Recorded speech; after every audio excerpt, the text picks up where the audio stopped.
Nous entrons dans Notre-Dame par le portail principal à l'ouest. Une pénombre nous accueille, nous enveloppe et nos yeux mettent un certain temps avant de s'y habituer. Des gens prennent place sur les chaises et regardent avec vénération l'architecture de la cathédrale. Notre-Dame produit son effet sur tous les hommes. Les affligés et les désespérés sont consolés, les agités trouvent paix et recueillement, les champs aveuglés par la vie trépidante de tous les jours reçoivent la pénombre comme un cadeau. L'esprit est au repos et reçoit en même temps l'histoire de ce monument. Pour la construction de Notre-Dame, les riches, les rois, le clergé et les nobles ont fait des dons généreux.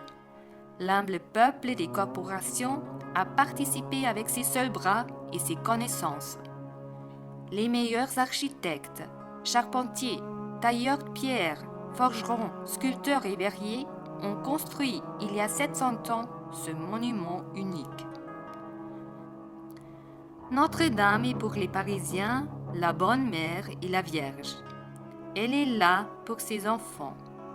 Elle les console dans la détresse et les prend dans ses bras.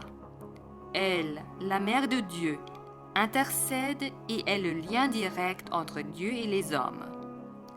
Si on lève les yeux, on se sent léger. L'esprit commence à flotter. Les verticales nous tirent vers le haut. Le style gothique est l'aspiration vers la lumière. Des ténèbres de la vie terrestre, il défie les lois de la pesanteur et guide les hommes vers la lumière divine.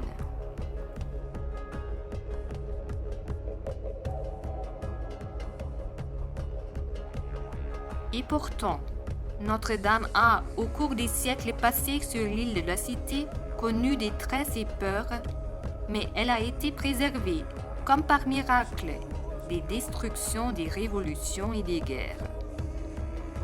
Elle a également vécu de grands moments de l'histoire, les couronnements des rois, le sacre de Napoléon et les visites des papes. Et puis est arrivée la journée terrible où Notre-Dame a brûlé. La France et le monde entier retenaient leur souffle quand, devant les caméras, la flèche érigée au XIXe siècle en flammes s'est inclinée sur la cathédrale, puis est tombée.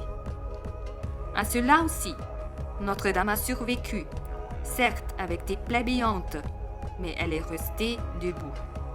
Maintenant, elle se relève de ses cendres. Les traces de la catastrophe seront effacées et la flèche sera rebâtie.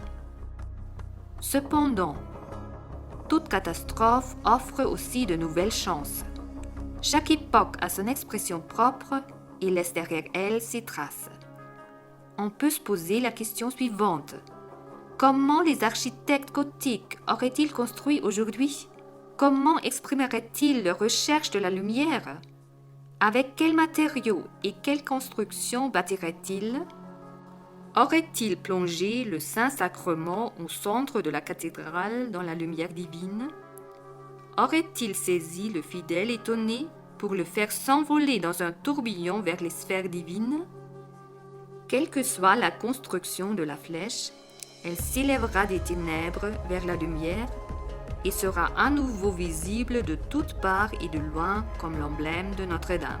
Notre-Dame, le plus grand trésor sacré national des Français, se montrera dans sa nouvelle gloire et sera le signe éclatant que les ténèbres seront vaincues par la lumière.